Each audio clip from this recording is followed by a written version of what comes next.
Welcome to Playful Beginnings, a podcast about the magic of play therapy for therapists, students, and anyone interested. In our podcast, we'll explore the deeper understanding of play therapy and the skills we use when working with children.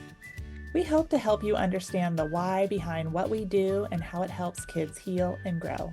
I'm Dr. Christie Opiola, a working play therapist and university professor in North Carolina. I'm Dr. Maggie Parker, a play therapist and professor in DC. Good morning, Christy. Good morning, Maggie. I just put a got you pretzel right in as my you mouth. ate a I'm so snack. sorry.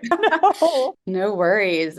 We were just kind of off air talking, recognizing, so we're about to get another big storm. And I thought that was really interesting coming off of the series that we just did on anxiety and how that's playing out in my house and how I kind of needed to listen to that again, because there's been rumors and adults talking about tornadoes coming, and my little one just teared up and was, I'm scared and I'm not going to be safe. And so trying to honor that fear for her and her anxiety while also then kind of remaining as factual as possible. Okay, here's what we're going to do. And the school is a safe space to be. There's a piece of me that wishes she was at school. They're coming home early. Oh, are they? They canceled our classes, our schools today. The public schools, the university is not closed, but the public schools are closed. Yeah. So they come home at 1, but I knew this. The school always seems the safest place because it's so well built and it was just recently renovated. So I'm like, well, we'll sit under the stairs of the storage unit in the basement. We'll be fine. But it was just interesting that it came off the heels of that discussion. Yeah. Your little one does have some anxiety. Yeah. So. Yes. So we wanted to kind of shift topics to a different diagnosis. And another one that I think is pretty common, and we're seeing more and more kids diagnosed with ASD. And it's not something that I'll speak for myself, but I think you'd agree, Christy, is that I don't feel particularly expert in this. I don't think I feel expert in a lot of things, but it's not something that I am, I feel really confident in this. Though, even as I say this, I pause because I think that there are a lot of times that children come or present or I'm consulting and this might be ASD. So I'm at least aware in some capacity of it. Yeah. And I think the other reason a little bit for that is, other therapeutic avenues have been the gold standard. And so, and depending on how kids have been diagnosed and to what severity, we may or may not see a lot of kids with ASD. And it's now an umbrella term where other things are included in ASD. So it may be that we have been actually servicing these kiddos, but using a different terminology to refer to them. I've had several kids who have Asperger's on my caseload when it wasn't all under the same umbrella as ASD. And so, I think we just have to be mindful. And I know for myself, I'm getting more and more kids who are coming in with a diagnosis of ASD, looking for different therapy modalities compared to just the gold standard, because maybe they tried it and it didn't work, or they feel like they aged out, or they're needing things in conjunction with. And so I do think therapists are seeing more and more of ASD in their playrooms. And so, expert or not, it's here. Yeah. And I think too, we had this discussion when we were speaking with Haley, Dr. Schumacher. I think that there's kind of this, it's so complex. So I think we want to be careful being all of a sudden it's more and more people are being diagnosed, right? There's a lot of reasons why that could be. Yes. And it could just be that we are much more attuned to what this could look in the supports that we can provide. Because I think that when you put it into this idea and concept of a spectrum, there are a lot of people that when maybe they're going to get their kids some help, that they might even recognize, oh, wow, I might also be on the spectrum, because it's not necessarily this severe form of autism that we've seen before. It's a spectrum. And so it is. I think that's important to recognize. It's not that all of a sudden everyone's, you get a diagnosis, but we're getting better at diagnosing. What I think is different, though, is when I started practicing, AS was its own category of a diagnosis. And then there were other diagnostic criteria that has now shifted all under the umbrella of ASD. And so I think partly what I'm speaking to is that shift. When the DSM-5 came out and ASD was now kind of the umbrella term, and there were lots of different diagnoses that kind of fell under that. Just needing to be aware of that, right? And so as maybe a therapist, a seasoned therapist compared to newer therapists that only know ASD as a spectrum, they were separate diagnoses at one time. And I just kind of looked up really quick because Maggie, don't consider myself a ASD expert by any means, but we are going to have someone on who is more of an expert in ASD. So she's going to be able to give us some of this. But right, if we look at the DSM, there's two main ways that ASD is characterized. The first one is social communication challenges. So maybe they have difficulty with back and forth communication or understanding verbal and nonverbal cueing. And then they are wired maybe to relate differently in relationships from neurotypical individuals. So that's one of the categories. And the second one the DSM says is that it's about restrictive or repetitive behaviors. Yeah. So physical movement stimming or really Will you focused explain what that attention. means? The stimming, so it's a way to give feedback to the system. So they do a repetitive behavior or they restrict a behavior to help kind of regulate their nervous system. Another piece is that they have really specific interests, or maybe they have a need for a ton of structure and may appear a little rigid when things get off structured for themselves. And then the last one is that they could have some sensory sensitivity. So maybe being over or under stimulated by things light, sound, Mhm. textures, different components in their day-to-day living that kind of cause their nervous system to I'm overwhelmed. feel over underwhelmed. It's really interesting. I had forgotten about this until you started talking. I am part of the Autism and Neurodevelopment Institute where I work. And I have a very good friend, Dr. Ashley Darcy Mahoney, and she was trying to help me get tenure. And so she was like, here, go talk. I usually go talk about the neurobiological impacts of autism. Go talk to this PhD class in neurobiology on ASD. And I don't, and so she was like, just talk about play. And the faculty was like, no, just talk about neurobiology. And so I started talking about it. And finally, the students kind of looked at me. I was like, y'all know more about this than I do. And they're like, and so they taught me some of these things that they're noticing is how brain stimuli is impacting different aspects of their brain. So stimuli that would maybe in some people go to auditory goes to visual, or there's kind of these atypical neurological patterns. It Mm-hmm. was really fascinating. I wish that I learned more, but again, my lane is play therapy. The neurobiology piece, I can get little bits of it, but it was just really fascinating what we're learning and what we're starting to understand and grow. And yeah, just you reminded me of that. That was the most embarrassing 2 hours of my life. When I worked at the Children's Hospital of Philadelphia, they have a really big autism lab there, and they were Yeah. doing where they were mapping eye movements for children Yeah. with ASD and how, for both children with ASD and children who are non-ASD, and how different the patterning and some other stuff was at that time. I don't know where they are on that research, but it was fascinating to just learn about and hear because I think it's an important component. All of our brains are wired differently. One is not better than the other, but I think we put a lot of demand for, a lot of sameness. And Yeah. so, Yeah. yeah, and so we do a lot of corrective behavior and other stuff so that people are, and I'm going to put this in big air quotes in case you're not watching, right? Are normal or typical instead of atypical.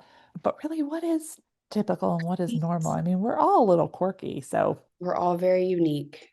yes. And that seems like a podcast that we could do for hours on hours and hours of how can we support all of our unique capacities. But that's what I think I love about CCPT when I'm thinking, that maybe people who are atypical or, not considered in the norm, right? That CCPT is really about the idea of acceptance and meeting kids right where they are instead of asking them to be different or always looking for compliance or fixing. It's about helping them have regulation. It's about helping them be able to advocate for themselves, to show self-acceptance, self-worth, those components. Know their strengths, know their weaknesses, right? And one is not better than the other. It's just good that we know both of them so that we can not take that as a hit to who we are independently, Mhm. right? So it doesn't impact our self-worth.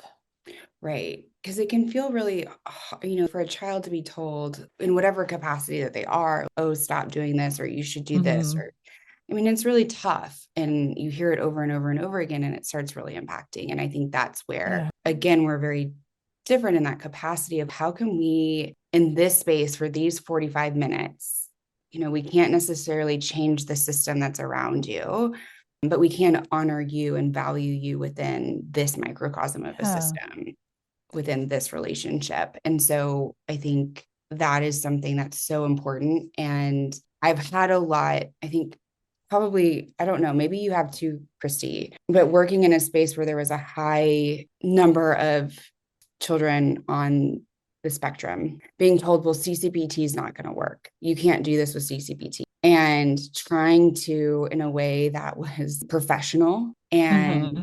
intelligent and not responding emotionally. I'm sorry, my internet is bad because the storms are coming. So if you're watching this, I'm disjointed doing the robot. But how to respond in that way that yes, it is. There is evidence to Hmm. support it. Is it yet identified by the clearinghouses? I'm not quite sure we're there yet, but we're on our way. So there's promising research out there. I And I think it's, agree. And I do think it's important that no matter what the diagnosis or kind of the pushback is, that we can speak to it intelligently and that we can have our why and our rationale and how we believe, this is going to be helpful to the kiddos that are neurotypical or neuroatypical, right? It doesn't really matter, but what is the purpose of what we're doing and the why of what we're doing? And if we can speak to that, my experience has been other caregivers, other providers, parents, right? Then they get to make the decision about, does this fit or does this not fit for what they're looking for this kiddo? yeah. So let's kind of go over what we tell them. Sure. You want to kind of Sure. Do you want why, me to? yeah, why CCBT think, aligns with this. Yeah, so I do talk with parents about, well, first and foremost, and I've said this before, I think it's important to understand the other modalities that the kids are getting treatment from. So if Mhm, that's ABA therapy, if that's occupational therapy, if that is a behavioral approach, right? I think we need to have a general understanding of maybe what the different approaches are so that we can speak to how our approach is going to be similar or different. mhm, And so one of the things I talk about with parents or other providers is that kids spend a lot of time when they're on or have the diagnosis of autism is receiving treatments and therapies or even in the classroom being told what they're doing is wrong and that can really impact their self-esteem and their self-worth and even their understanding of themselves because the messages that they're constantly being given is that they need to change or be fixed or do something different. And within CCPT, I'm going to shift that focus a little bit to connection and I'm going to shift that focus to self-regulation instead of compliance or behavioral change. So I'm no longer going to talk about the doing, but I'm going to talk about the being of the child. And that's typically where I spend a lot of my time talking to the parents, is more about the being and why I think the being of the child is so important. mhm. Yeah. So that's what I spend my time on. What about for you, Maggie? No, I try and kind of focus on that and how this is an opportunity that can be very different, that it can be very different than what's happening at home or what's happening at school because there aren't expectations, that there are not, like, there's nothing that this child needs to do within this space. It's for them only, which I think in Hmm. and of itself is therapeutic, to have a space where there's that unconditional positive regard and genuineness and empathy.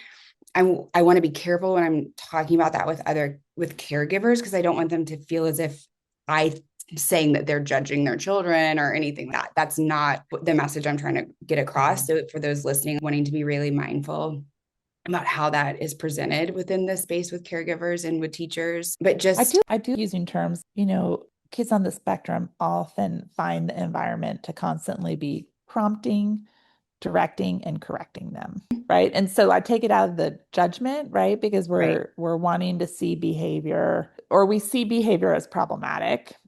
And right, so, right, so we spend a lot of time doing those three things. And what type of internal message is the child receiving when they spend the majority of their time being prompted, corrected, and directed? And right. that's in all spaces. That's Oh not just yeah, at home, that's at school. it's That's when they everywhere. go to swim class. That's when they, whatever they're doing, taking karate, whatever their extracurricular in art class potentially, all that stuff, they're getting a lot of messages, right? That Yeah. their way of being Yes. is And I try off-putting and or not right. yeah, and I try and relate because I'm not a teacher, so I'm not having to teach them anything. I'm not Hmm. their parent or their caregiver, so I don't have to get them to the dentist. I don't have to make sure that they're going to be a functioning member of society. I get to be very different. Hmm. And so for these 45 minutes, they get to decide what they do and just the freedom that that can allow. And then within that freedom, it's not that they're not quote unquote learning or engaging, but they're able to experience and then develop within this space and within that relationship. So I try and kind of relate it to you can be told, well, this is an extreme example. You can be told that you have to stop at a stop sign, but it may not really hit home until you run the stop sign. And then, that's Something really scary. happens. Something happens, right? And so it's by being able to experience it real time within relationship with someone who cares and deeply for this person it can feel really meaningful. Hmm. And so that's kind of how I'm sure that all of these things are being taught and you're addressing them. I'm going to address them in a different way, but it doesn't mean that they're not being developed, I guess. Does that make sense?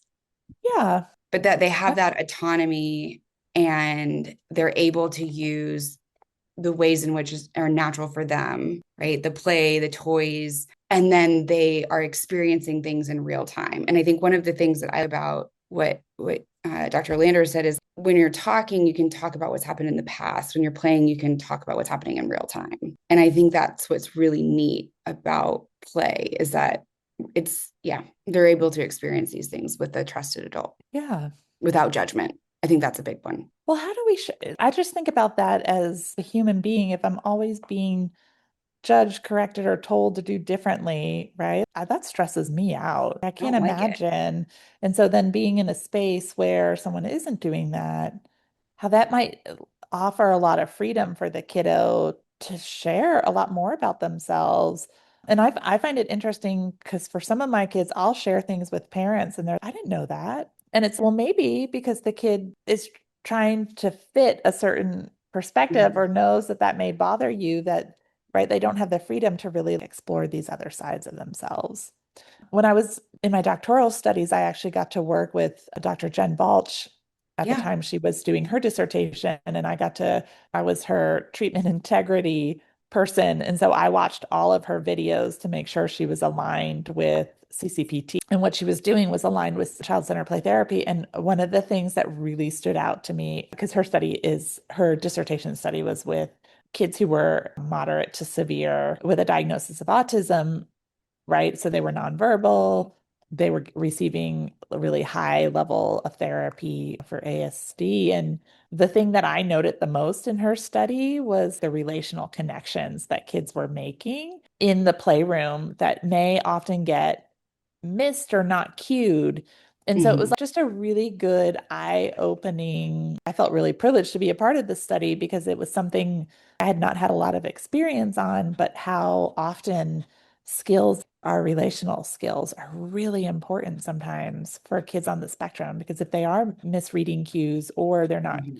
cueing to us, right, that we could be missing those things. And just how attuned Jen was in that moment really helped me have a better understanding of a way of being in the playroom with kids who had autism and maybe the more moderate to severe autism, but it has shaped the way I relate in the playroom to all kiddos and things that I need to be mindful of in the playroom. Yeah. It's really, when you're talking, I had a client who had that diagnosis and a diagnosis of ADHD and very early trauma and neglect, right? And I think sometimes all of these things kind of combine and behaviors and Mhm. symptoms look similar across multiple diagnoses and everything. But this child, and this could be a whole other podcast episode, right? I don't usually touch or hold or carry children in the playroom. This child was struggled in relationship, struggled with peers, struggled with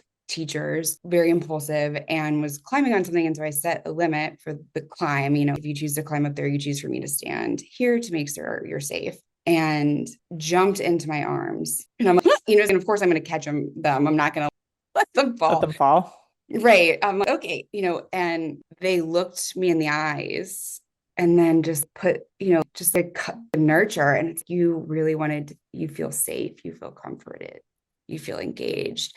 And that social connection and the way in which that need was provided within that space. And I had to kind of let go. And we've talked about this with Haley too, is, we have to let go of some of the things that are said in the book, right? Don't touch, don't let, because in that moment, one, I couldn't have let the child fall, but two, in that moment, it was really important relationally that had I been, Mhm. you need to get down, or you're not for holding, or you're not for carrying, might have felt a break. But the way that social relational attunement that happened in that moment. And then later on, I went, when they were done, and I went and talked to the caregiver, and I was like, just so you know, this is, What happened in the playroom yeah, today? your child jumped into my arms and I caught them. But it was just a really cool thing to experience, because I think there's sometimes this misnomer that relationships aren't possible or they're difficult, and they are possible. And it was just Yeah. such a beautiful moment. Well, and I think when relationships feel safe and not demanding, right? Maybe social engagement is feels more possible Yeah. for kiddos, no matter what their diagnosis is, right? But that if we take the demand away and there is more acceptance, does then it make it easier to relate to another person and connect with them in with a felt sense of safety? Because I think that's one of the cool things within CCPT is that, we are looking for felt safety for the kiddos where they internalize that in relationship with me, things are safe. Yeah. Can you give me 1 second? The Sure. principal is calling. Uh-oh. Yeah. I'm going to pause Okay. real quick.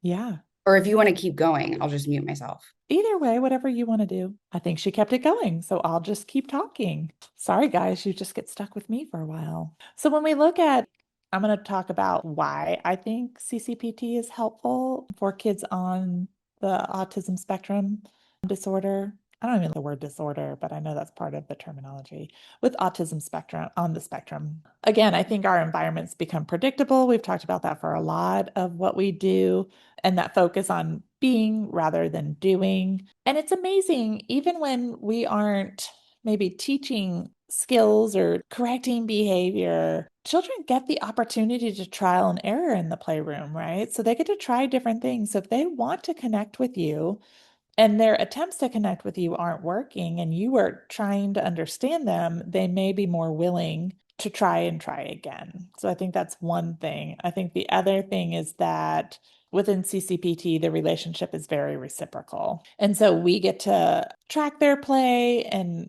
kind of help them create the social loops of maybe what they're wanting or desiring in the playroom. And because that feels heard and understood, they feel seen, heard, and valued in the playroom.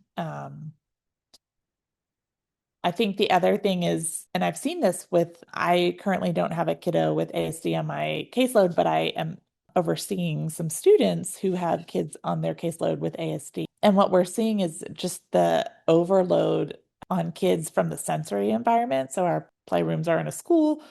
So they have overhead lights that are often, either halogen or just high powered lighting that gives anyone a headache and overvalued. Our playroom is also off the gym, which is not ideal because it's really noisy for the kids. So that idea of sensory overload happens a lot. And so we've been able to change the environment, change lighting, change different things as we are responding to kids. So kids, again, feel seen and heard. And because we're making the changes in that environment, they feel a higher value. Someone is really responding to them in a way that honors their experience instead of trying to change it. And I think this can also help with emotional regulation at the same time. But I think it also goes to relational safety. But as the other thing that kids get to show us how their worlds through play, right? So they're playing stuff out and show us how they're experiencing their world. And by allowing them to trial and error and try different things, or maybe even identifying that it's overwhelming in the playroom to you. I brought a different light. If you want to turn it on or if you want us to try it, we can. That I've seen that it helps reduce their level of stress, help them regulate better, also learn that they can advocate for themselves in these environments and change the environment that they're in or ask for something different or show if they can't verbalize it, can they show it to their teachers? And then also for us to help advocate in those avenues too. And then I think, they also, because they're playing things out, we get their understanding and symbolic expression in the playroom. And so the cool thing is, if they're maybe if they do have some rigidity or they have to play in the same way every single time, we're not trying to change that or add something or change their play. We allow them to play and it may feel slow, but then they can make this subtle shift. So I had a kiddo that used to line every animal figure up in a row from smallest to tallest or by color or something, but they could play it through in all the different ways that they felt more organized, or that's what it looked. They were trying to organize their world and they were trying to organize it in a lot of different ways. So when they came in, the first few times it was always by size. And then one time they came in, and it's hard as a play therapist not to have anticipation of what they're going to do, especially when their play is really repetitive. But the subtle changes are important to note. So I remember the time when the kiddo did it by color instead of size. And I was like, whoa. And then they did it by size and color, right? So then they were really trialing and trial and error in the playroom of how many different ways and what feels best to me. And then it became that it really didn't matter how it was organized, right? So we lost a little bit of the rigidity, or he lost a little bit of the rigidity in the play, which I think is important to note. And something I noted in our notes, and interestingly, in the next parent consultation, the mom was talking about the child having a little more freedom. So as the kiddo was exploring in the playroom the different ways that he could have some freedom and less rigid play, mom and dad were seeing that at home. That's so cool. Yeah. It's just Um, fascinating being able to be a witness and a participant in someone's journey yes. like that. It's such an honor. And I didn't always understand it, to be honest. I was like, okay, it's just another way. In my brain, I'm, oh, here's another way we can organize. Here's another way. But then when I get to talk to caregivers and parents outside of it and seeing how this is impacting them in their day-to-day lives, I think that is the really important thing to kind of explore. Yeah. And I think I've talked about, I had a kiddo when I was in my doctoral studies who's on the spectrum, and he sifted sand for Mhm. 22 weeks. So he literally would just move the sand around, pick it Mhm. up, try to make what appeared to be a sandcastle, and Mhm. he didn't get the sand wet, so the sand just piddled Uh-huh. down, right? But we did this week in and week out. It was hard as a therapist because all you hear It's is exact. Makes you really sleepy. I had to really sleepy, and I had to really be mindful coming in. Did not speak, but he would spend the entire session, and I was, what are we doing? And I was like questioning, is CCPT the right approach? All of that good stuff. And as he was doing this, lots of things were shifting outside of the play session. Some I was aware of, some I wasn't. And then I think because I had so much acceptance and I really slowed myself to be at his pace instead of maybe at, the world's pace at times, he really expanded after that. I mean, he tried to teach me Japanese, he tried to teach me how to play chess on a dry erase board, Oh, that's right. which is challenging because every time he did something, he erased something that I thought I understood. And then he was, remember when you, and I was, no, I don't remember these things. And he was very good at chess and he was very frustrated at me that I was not a good chess player. And then he did the sweetest thing. He asked to bring in his electronic iPad, right? Which would not be something I would traditionally allow, but it was really important. His mom had told him he couldn't bring it in. That's not allowed in therapy. But he asked. And I said, it seems really important. You could bring it in. He's, oh, good. And he brought it in because he wanted to play chess with me, but he wanted to help the iPad help me play chess. So I was a good Opponent. opponent for him to play. It was the You're too sweetest thing. bad. Too bad he couldn't have an honest. And then he decided it still wasn't worth it because I think he could beat the computer on the thing. He was a really good chess player, but it was comical. And he's like, yeah, you're still bad. Forget it. Let me try Yeah. something else. I think we went to Japanese next, and then he figured out I'm not good at Japanese either. But I also want to say these were things he was learning in his school environment, the Japanese and stuff that he was struggling with. And then to be an expert in the playroom and Right. trying to teach someone else was a really important quality to him and really boost his self-esteem in the playroom. And so, we never know where sessions are going to lead, but That's so sweet. yes, yeah, just as my client needs to know his strengths and weakness, I do too. Yeah. And And I that's had to really be good. open to show a lot of weakness in the playroom so that, I hope modeling that allowed him to have self-acceptance around his strengths and weaknesses too. Yeah. Yeah. I mean, I think all of it just shows it's so much more than play. It's so meaningful. It's so deep. I think it's really this the microcosm. relationship. Yeah. I will always go back to the relational quality of CCPT, and that's really what helps facilitate change. And I think for ASD, it's exactly the same. Mhm. It leans heavily on our relationships with kiddos, Yeah. My no matter favorite. their presenting concern. Yeah. 1,000%. I think my favorite quote that, and this was, I was working more with kids who experience trauma at the juvenile detention center, but Mr. White, one of the therapists always said, if I accept you for who you are, I give you permission to change. And I know I've said it here, but it really is just thinking about, we all have people in our lives that, if you go home to a high school reunion and you're not about to spill your guts about what's happening because there's inherent judgment or you're not Yeah. sure.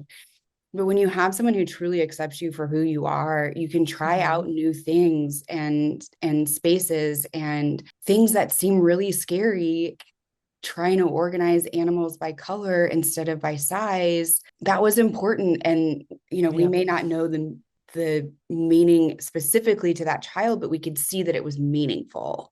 And Yes. you were a partner and a witness to that and helped create that supportive experience and relationship for them so that they could engage in those exploratory and growth fulfilling experiences. Well, and as you were saying that, Maggie, I was also thinking, right, that the UPR we provide for clients, so the unconditional positive regard, really validates their own identity instead of saying that their neurodiverse way Right. of being is wrong or that how that attributes to who they are as a human being, right, is wrong. Instead, we're saying, I validate that and I value that in you and I cherish you, right? And I can just imagine that may be an experience that may be disconfirming from other people who aren't their loved ones, right? Mm-hmm.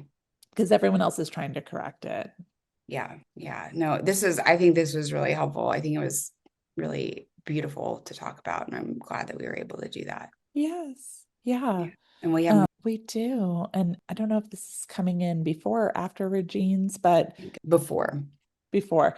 So I want to say look out because we're going to have a few people that we're bringing in who specialize in this area. So Dr. Regine Chen is a really great clinician who is not only doing research, but this is one of kind of, I think she said by fluke became one of her main populations that she works with and is really doing some wonderful work of bringing CCPT as a evidence-based model for children with ASD. We have the work of Jen Balch out there as well. And then Maggie has a good friend who works at the neurodiversity lab at her university, who's going to Mhm. also come and just talk about general facts and information about ASD so that we have a better understanding of the population. Let's learn about this population. So Right. as therapists, we have a good or the start of a base that we can grow off of so that we can be the most informed when we are servicing children